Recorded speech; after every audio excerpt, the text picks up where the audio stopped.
and lack of legal protections in general. And what's, to me, quite ironic about the situation is that at this time where we're seeing women have weak land rights, weak political voice in these countries, very little investment in their farming practices, in credit and extension services. At the same time, it seems like the whole world is looking to rural women to save the day and to feed the world. And so, you know, the last year's FAO report, the State of Food and Agriculture report, speaking about how women were going to save the world, and the quote that if we just invested in women, they would be feeding, I think it's, you know, decreasing the number of hungry people by 17% in the world, and that's quoted ad nauseum at this point. You know, so much pressure on women, but yet very little investment going to them. So, those of you who know the Association of Women in Development, AWID, does a tracking every 3 years of financing going to women's organizations. And the majority of the organizations they look at are rural women's organizations in Africa. And if we see over the past 6 years, AWID has been tracking, there's been virtually no increase in funding to women's organizations and women producer organizations. And for all the hype of private investment in agriculture and seeing women's full potential, we've seen that there's been a 1.3% increase in funding going from the corporate sector to women's producer organizations. So virtually nothing. So there's a lot of talk, but the money is actually not going to women. In terms of the impacts on private investments in the agricultural sector on rural women, and this is focusing on agriculture at large, not so much land acquisitions. What we're seeing is that women's traditional farming is often the backbone of rural livelihoods, of local food security, family food security. That is a reality, and this is receiving very little attention, very little investment. Now, some donor policies mention it, but in reality, the actual amount of aid and donor dollars that are going to women's traditional farming practices are quite small.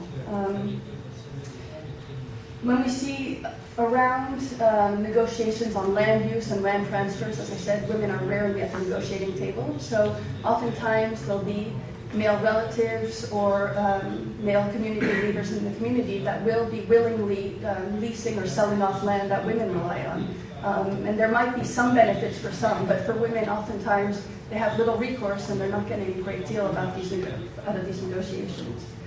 And then in terms of the commercialization of common or customary lands, we're seeing that women are being squeezed out of resources. And in a couple of weeks, Oxfam will be publishing an interesting report that's looked at the impact of corporate agriculture, corporate land deals on rural women, and in particular cases in Zambia, Tanzania, and Ghana.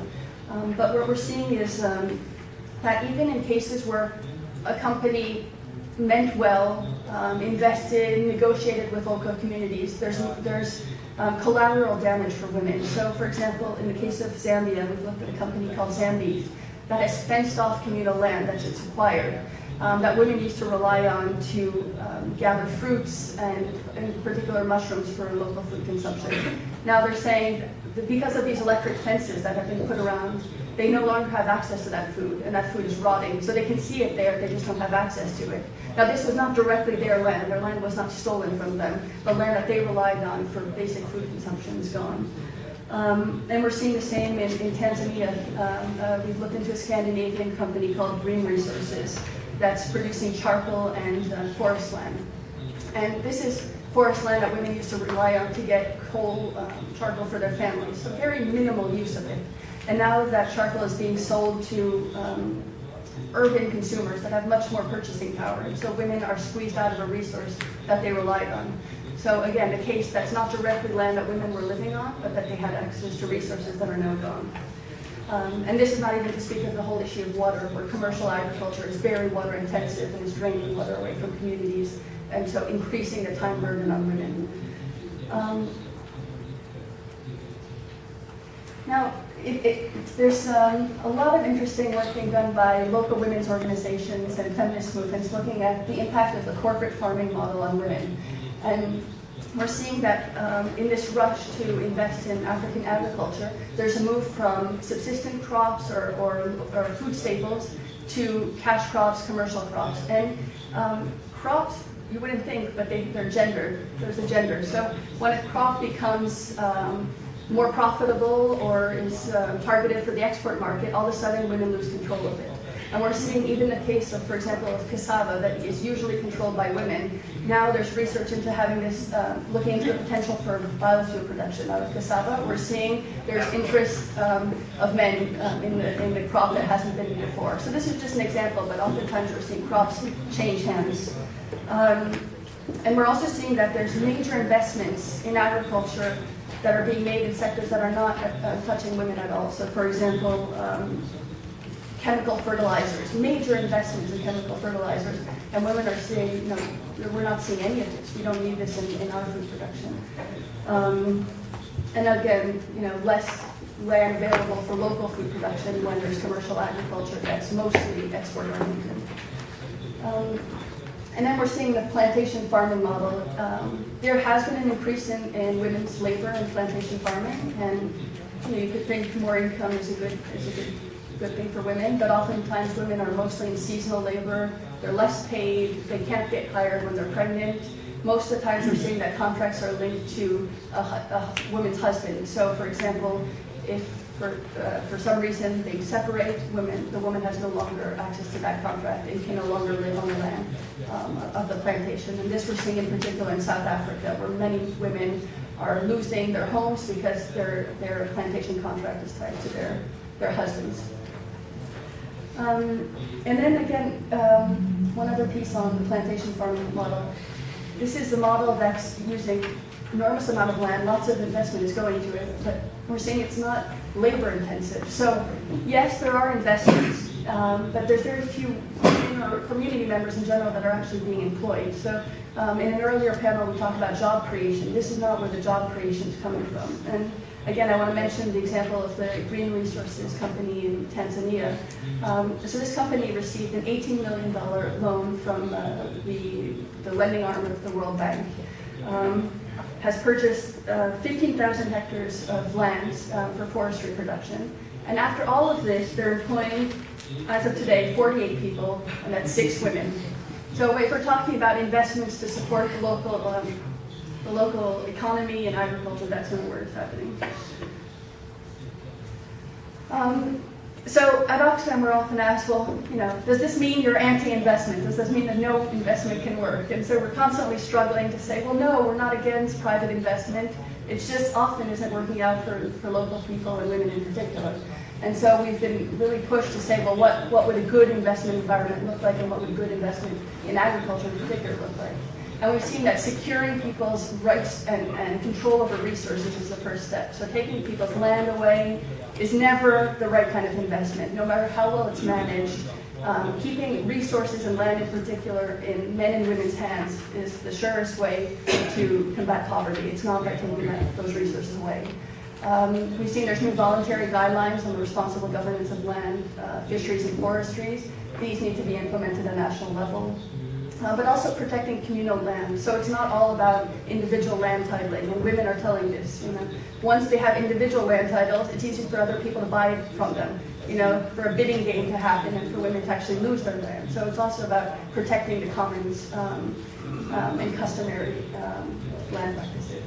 Now, this seems quite simple, but investing in small-scale farming. Now, this is where we know is where there's the greatest employment potential. This is where most people living in poverty are, small-scale food producers, but this is also where there's a huge amount of potential for growth, and in particular in Africa. So more than half of agriculture production today is for food staples in Africa, and demand is going to double. If all the figures that we saw in the panels before are any indication, the African economy is growing, the population is growing, there will be demand for this, and this has much more employment potential than many of the plantation models. And then in diversification of staple food crops. Investing in local markets, local food production that's diversified is not only climate smart, but it helps local communities withstand shocks. There's less dependence on international markets. I mean, this isn't rocket science. It's pretty straightforward, and yet we're not seeing a huge amount of investment here. As I said, investing in local and regional markets. it seems pretty straightforward, and yet when we're looking at global discourse on the investment in farmers and investment in women farmers in particular, it's mostly about getting them into global supply chains, into global value chains. And we're seeing that this only really works out for the top 2 to 10% smallholder farmers. So yes, it can benefit some, but it's not reaching the poorest, and this is not where the greatest potential is. There's issues of dependence and vulnerability on international markets, but also smallholder farmers are better positioned to compete in local markets and domestic markets, and this is not where most of the attention is being placed. Working with local producer organizations, as I already mentioned, for all the talk about women farmers, there's virtually no investment in women's leadership in farming organizations, in peasant movements, in women's cooperatives. This is where money needs to be invested. I think previous speakers have talked about local processing, and investors could deliberately target sectors where women dominate. So for example, whether it's in shea butter production or in honey, there's areas that you can deliberately target for local processing where you can create wealth locally that can stay in women's hands. Sustainable agricultural practices, again, this isn't rocket science, and yet little investment is going towards this. Most of the investment is going into chemical-intensive inputs that are feeding a corporate agricultural model that's not reaching the poorest.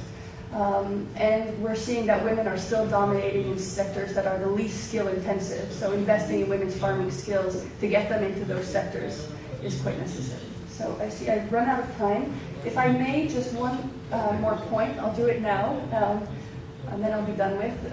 I would be quite interested in pursuing this conversation with all of you on the linkages between women's rights and the food system, and kind of getting out of this discussion about just invest in women farmers and we'll feed the world and we'll solve our problems, but a bit more of a critical discussion on what role for women's rights in our current food system.